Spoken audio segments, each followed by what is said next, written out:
And welcome back to Outsiders with not only Ross Cameron and Rowan Dean, but a stellar panel here tonight. It's 2 years ago that cartoon by Bill Leak, which was so controversial, was published, and to talk about it, the ramifications of it, the tragedy of it, the meaning of it, and where to go from here, I'm delighted to welcome, first of all, from Bill Leak's family, his widow, Goong Leak, and his son, Johannes Leak. Goong and Johannes, welcome to Outsiders. Johannes, you've been with us before. You know the drill. I'm also delighted to introduce, or again, to have back Anthony Dillon, who is, of course, a great mate of Bill's, and two other great mates of Bill's joining us. We've already been speaking to Brendan O'Neill, and also joining us is James Paterson, Senator James Paterson, joining us from Melbourne. So we've got a lot to discuss. I'm going to start off by asking Anthony Dillon to just talk to us about that cartoon, what it really meant and what provoked it, and the response to it. Yeah, sure. Look, I mean, the context is we knew that there was something happening in Central Australia with the children, the Aboriginal children. The Dondale. Yeah, and we'd seen that brilliant cartoon Bill had done a few weeks ago where Malcolm's sitting there saying, these children are living in hellholes, why aren't they at home? And Lucy's saying, they are at home. So, I mean, fantastic. That was the perfect context. And what Bill was trying to get at was you had all these people getting upset, outraged about Aboriginal kids, some Aboriginal kids being mistreated in detention, yet silence about the Aboriginal kids day after day being mistreated in their own homes, their own communities. Where is the outrage? Now, your father was Australia's first Indigenous policeman. He actually phoned Bill the morning he saw the cartoon and said... Yeah, what a great cartoon it was. And also, Bill, feel free to use my name whenever you want.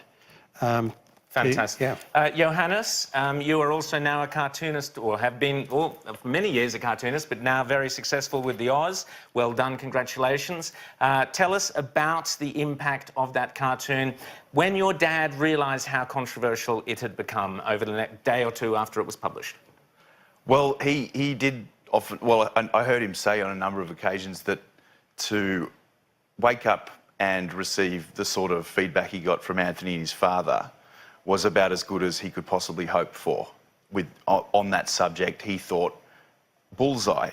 By the end of the day, he was widely being called Australia's biggest racist, you know, and that all happened in the space of 12 hours, which shows that once the cartoon is taken out of context and it's everywhere all of a sudden. People don't have to think about the backstory. They're not exposed to it. Half of them saw it on their Facebook feed and they decide out of nowhere that it's a nasty message. They don't bother to actually want to know what prompted it. I mean, I heard you say before, Ross, that it's backstory. But, you know, real journalism, good journalism is about the backstory. Well, you saw Dondale on Four Corners and Dad thought, well, what's the backstory there? Why are these kids there in the first place? Now, what immediately, or very quickly, the Race Discrimination Commissioner, Mr. Tim Soup Parmesan, who we often discuss on this show, who's, I'm pleased to say, is leaving that job very shortly because his term is finished. Quickly, the pressure built from the Race Discrimination Commissioner, who actually asked on Facebook for people, if they were offended, to complain. What happened next? Well, I mean, I've seen the exact interaction that took place on Twitter or Facebook, and it was somebody alerting Tim Soup Parmesan, who's probably sitting somewhere in a cafe, saying, oh, you should check this out. And he's like, oh, thanks for alerting me to that. Yeah, if anybody wants to complain, let me know, you know? And you just think to yourself, has he got any idea the ramifications of that action on his family, on my dad himself, what that actually meant? You know, for him it was like, oh yeah, I'll, you know, sort of flippantly kind of start this avalanche of hatred towards my family and my dad. He doesn't find himself motivated to actually get on a plane and fly to Tennant Creek. No, that's exactly right. No. He stays in the cafe and says, yeah, complain, please complain. Yeah, here's the number. Now, Brendan, I want to bring you in here. You were a great mate, admirer of Bill's, and ditto Bill was a great admirer of yours. This rapidly became a big free speech story. Tell us why that was and how it was viewed, and even around the world, the ramifications of this cartoon as a kind of iconic free speech moment. Yeah, it was a huge story in Australia and around the world. And I think it was right that it was a huge story, because what we witnessed was really a 21st century Inquisition, where one man was being hounded and vilified and heaped with hatred simply for expressing a perfectly legitimate and actually, in my view, quite caring point of view through a cartoon.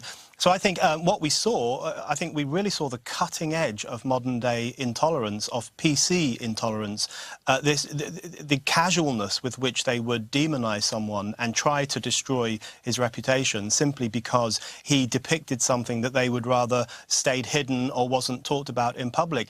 I think the worst thing was the branding of Bill as a racist, because nothing could be further from the truth, as all your guests know.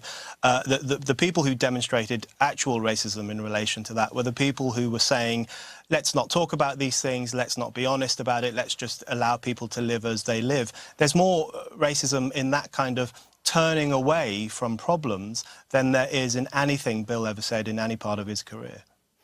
Now, Goong, I want to bring you in. So the pressure's building up. It was a very difficult time in your life with Bill. You'd only been married a couple of years. What was that period like when the racial discrimination body was basically turning its guns on you and Bill? He just said he just want to do the right thing. He just want to have a talk for the Australian, for those kids that need help. And he said there's a problem for a long time, but nobody just don't talk about it or ignoring. And before that cartoon come up, there's a 2 cartoon come up before, same conversation. Why nobody noticed it? James Paterson, I want to bring you in here. Again, a great admirer of Bill's. You have fought as a senator in your maiden speech. You mentioned 18C and the need to get rid of 18C. You've pushed probably harder than anyone else. Talk us through Bill Leak and 18C. Well, there's 2 tragedies, Rowan, 2 years on from the cartoon. The first is that the issues that Bill was talking about, abuse and neglect of Indigenous children, is still as prevalent today as it was. But the second tragedy is that law that abused Bill Leak, that Bill Leak was a victim of, is still on our statute books in this country. It's called Section 18C of the Racial Discrimination Act. It was inserted into the law in 1994 by the Keating government. And we already knew from the Andrew Bolt case a few years earlier that it was a very deeply problematic law that limits free speech. But Bill's case and the case also of the QUT students that happened around the same time really powerfully highlighted the need to act. And I was very pleased when the Turnbull government asked the Human Rights Committee of the Parliament to conduct an inquiry into 18C and to consider options for reform.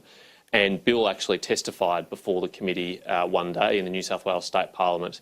And his evidence was the most powerful evidence that the committee received, because he put in human terms what it is like to be subject to a complaint and an investigation by the Human Rights Commission, and it is not a fun place to be. Now, the one good piece of news out of this is that the Human Rights Commission has been partially reformed.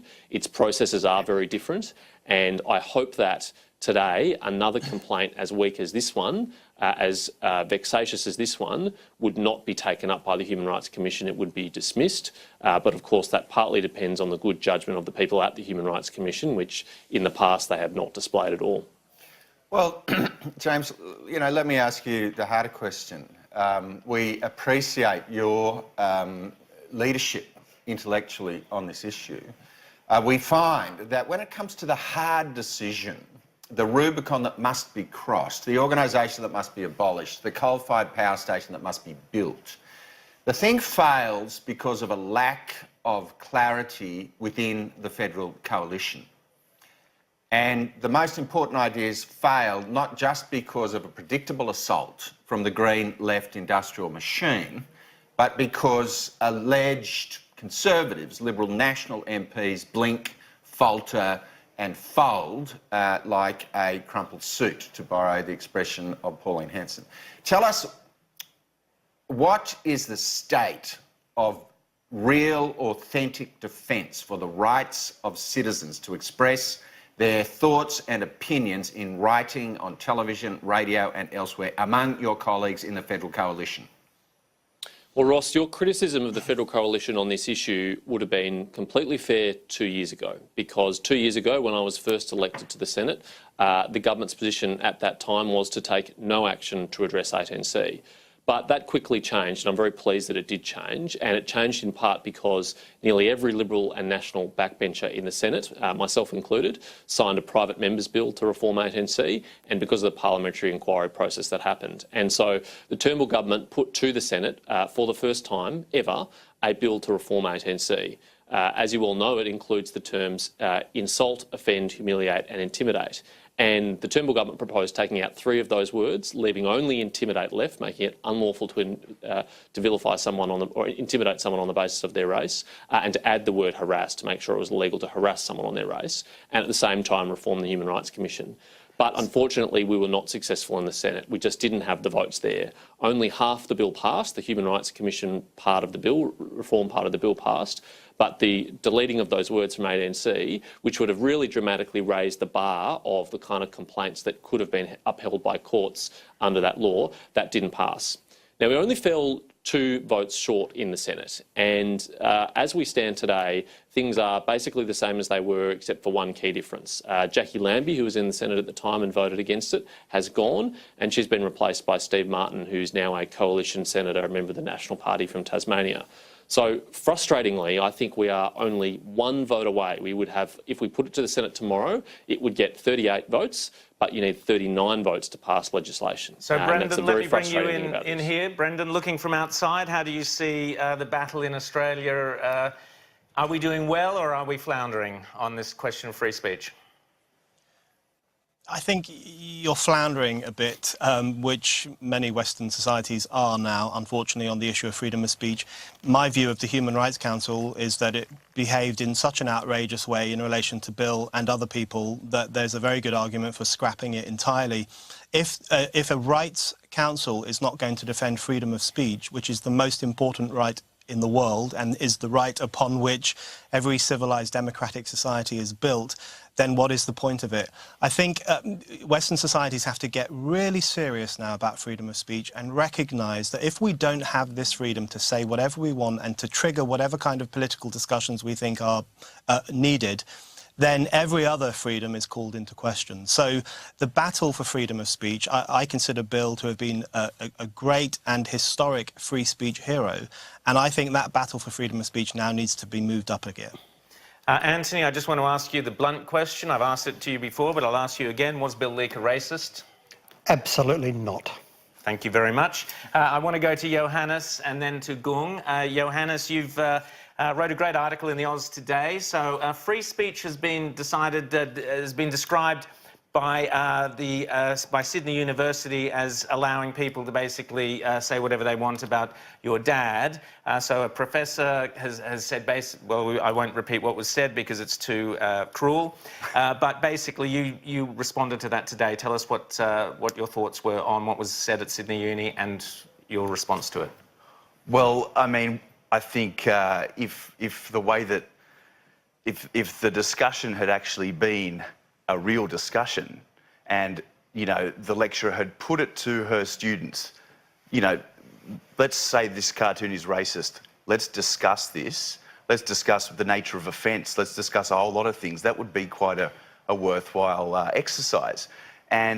But to flash it up on the screen and say, racist, horrible person, you know, may he not rest in peace, I wouldn't have thought that sort of counts as intellectually particularly rigorous or in any way of benefit to children or to students who you're trying to develop their critical thinking capacity, you know, and you're just feeding them lines. Oh, they're scribbling it down. I mean, that's not teaching. As you wrote, Bill would probably be quite thrilled that the cartoon is being discussed at university for and against. He would be thrilled with that. That is free speech. But to demonise someone, for a teacher to stand up and demonise someone is despicable and disgusting. And Michael Spencer, you should hang your head in shame for what you said. Goong Leak, I want to come to you. It has been a very, very difficult time since Bill died. It was a very difficult time before Bill died. Tell us your thoughts about that cartoon, how it changed your life, and your thoughts on what should happen with 18C. He left with unfinished business, and that should be finished. So 18C should come back. Malcolm just promised us to do something about it. Malcolm Turnbull promised you that he would do something about 18C and have it repealed. Have a speak at the memorial. He gave a speech and said 18C would be repealed. James, quickly, your response to that. Your Prime Minister promised that 18C would be repealed. Oh, if it was up to me, Rowan, we'd put up an 18C repeal bill to the Senate every day of the week until it passes. But the reality is that it wouldn't pass unless we can change the minds of the people on the crossbench. Even if we could change the minds of the Labor Party and the Greens, that would be a real surprise. But the heat has to come on those people who voted against the bill last time and who say they would vote against the bill. What you're saying, James, is that someone else has to suffer and go through what Goong Leak and Johannes Leak and other people went through for the government to start taking this seriously again. We're going to have to go to a short break. Thank you so much, Brendan and James, for coming on from your respective parts of the globe. Thank you very much. Anthony Dillon here in the studio, great mate of Bill's. Thank you so much for coming on. And of course, Johannes Leak and Goong Leak, thank you so much for coming on this evening. Your dad was a great, great bloke, and we all miss him unbearably.